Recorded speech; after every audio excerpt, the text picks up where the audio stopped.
For the next episode of Children of Heroes, we headed to London's calm suburb of Boreham Wood, where we visited Mr Richard Taussig, son of Flight Lieutenant Kurt Taussig. Thank you for participating in our project Children of Heroes. Your father was a Royal Air Force pilot. Can you tell us more about him? Yes, well, he came from a place called Teplice in northern Czechoslovakia, and in 1939 he escaped as a kinder transport child on one of Nicholas Winton's trains, and came to England, and he spent a couple of years working as a market gardener because he was too young to do anything militarily. In 1942 he was accepted for the Royal Air Force. He tried to get into the Czechoslovakian Air Force operating out of England, but they had no training facilities, and so he went into the Royal Air Force. They accepted him for pilot training, and he trained on the Royal Air Force Empire Training Scheme up through Africa, and was selected for single-seat fighters, and then he was given his commission in Rhodesia, Zimbabwe now, Rhodesia in those days, and he did his Spitfire training in what was then Palestine, and then went to Malta and Sicily, and was involved in the Allied invasion of Italy. His squadron was 225 Squadron. They flew clip-wing Spitfires, flying tactical reconnaissance and targets of opportunity, supporting the infantry and the artillery. And uniquely, every pilot on the squadron had to be an officer, because the work was quite dangerous and secret as well. And they thought that if any of them were shot down over enemy lines, then an officer would be treated better than a sergeant pilot. I don't know if that was true, but fortunately my father was never shot down. Yeah, and you said he flew with the 225th Squadron. In fact, he was the only foreigner there. Yes, yes. How was it for him? He told me he was accepted 100%, 120%. He was their lucky mascot in a way, he told me. They loved him, and he never suffered one moment of aggravation from them at all. Partly, I guess, because as well as being a pilot, he was very good at organising parties. The fact that he was one of Winton's children was revealed in 1988 on BBC. Yes. Did he talk about this period of his life before the revelation? Yes, I knew from a very little boy, I knew the whole story. But he didn't know how or who arranged for that train journey. And it was only after that BBC event that he could then investigate, and he found out more details about it. And what did he do after the war? After he came out of the Air Force in about 47, and he came to England. He couldn't go back to Czechoslovakia, and so he came to London. He worked for Thomas Cook, the travel company, for a while, and then his elder brother Eric, who had remained in Czechoslovakia in the resistance, he ended up in London as well, and they got together and they started a little electrical retail business. And if I'm not mistaken, he wrote a book about his life, or about a part of his life. My father? Yeah. Yeah, he wrote two. I bullied him, or he says I bullied him because I thought it was so interesting. One about early days in Czechoslovakia until he was 15 and he left. And then another book starting from England. And it has lots of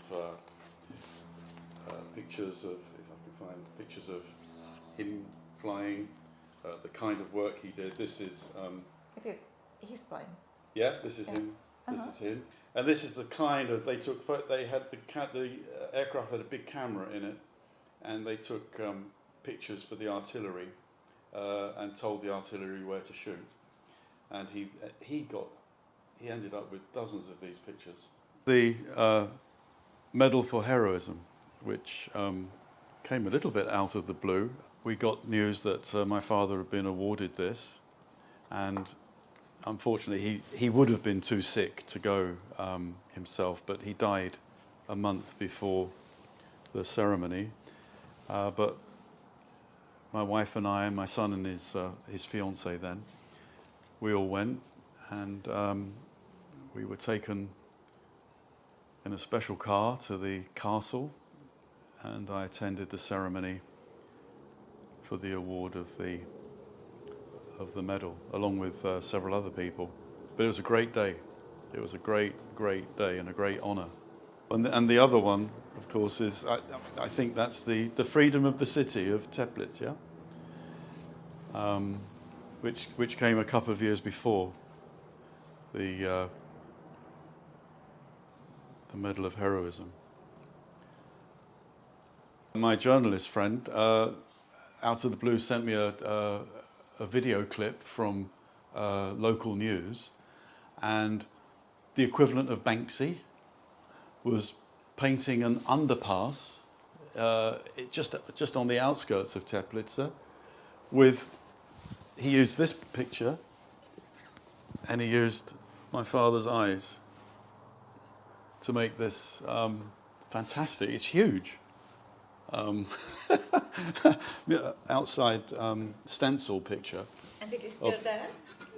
As far as I know, it's still there, yeah. And I think that you have a painting that you won together with your father at an auction. Yes. We bought it. We bought it at the auction. My first airline job was with the freight company TNT, and the operating certificate was operated by a company called Airfoil, and the boss of Airfoil was called Chris Foyle. We had a meeting in his boardroom one day, and for the pilots, and this painting was in his boardroom, and I said to him, "That's my dad on your wall," and he said, "Well, you're not having it." And then it came up for auction because he was getting much older then, and he was selling a lot of his stuff. He had lots of stuff. So this is us at the auction. And it's a painting of your father in his plane on a mission. Yes. His favourite aircraft was this one, S. He called it S for sugar. It was EN 199. For some reason, my dad preferred to fly this one to any other Spitfire. And strangely enough, this aircraft ended up in the Malta Aviation Museum. And we went there, and I sat in it, and he said, a lot of it has been changed, but the rudder pedals, they're where your feet go, are exactly the same ones that your father had his feet on 70 years ago. I wanted to go and work somewhere hot and sunny and outdoors before I settled into some kind of normal career.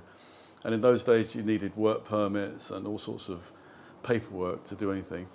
But you could go to Israel and work on a kibbutz with no problem, no paperwork required or visas or anything like that. So we went and we drove my little old Ford Cortina to Venice, and then we put it on a ferry and took us to Haifa, and we went to this kibbutz where there was a little international community of young people, 40 of us, working as volunteers.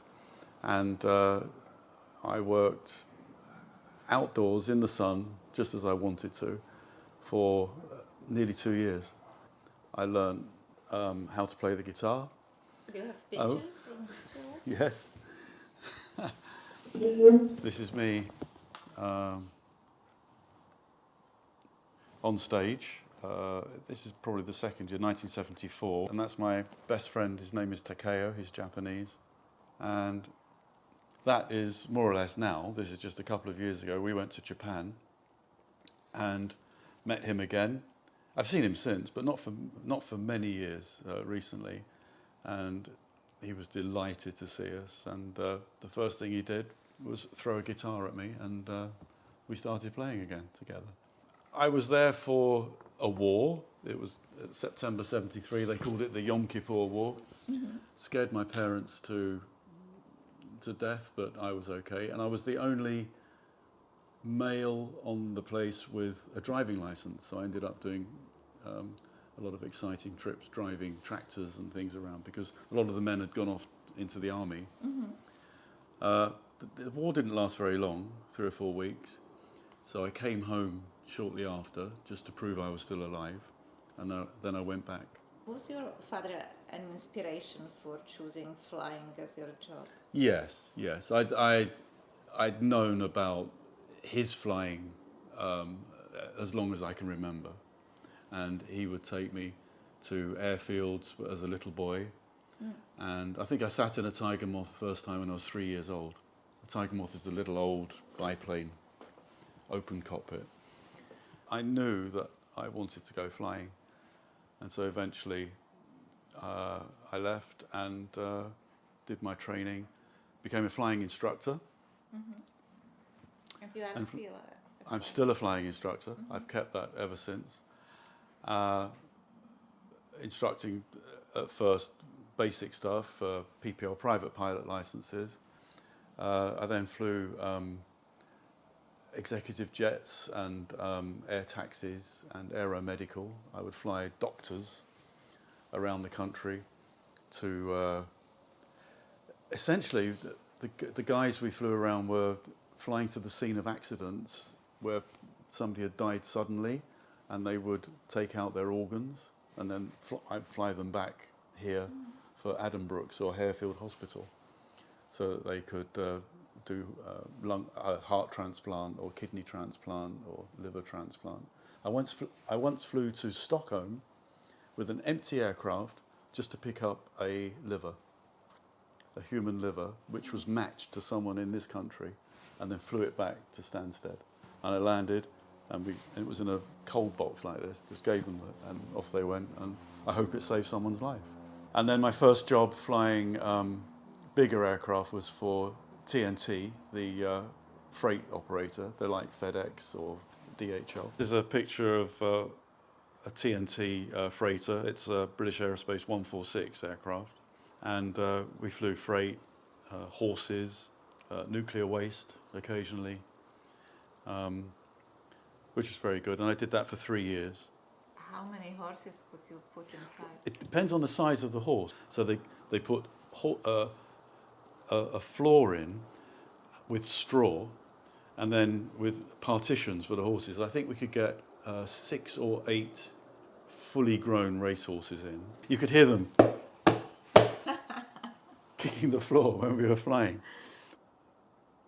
And then I successfully applied to go to EasyJet. They were recruiting, and I went to EasyJet as a captain as well, where I spent the rest of my career really until I retired. And now you are a flying instructor. Yeah, I always kept the flying instructor qualification. And do you still enjoy it? Yes, it's a nice hobby. Yeah, I do it once or twice a week, and or when they call me, and I teach.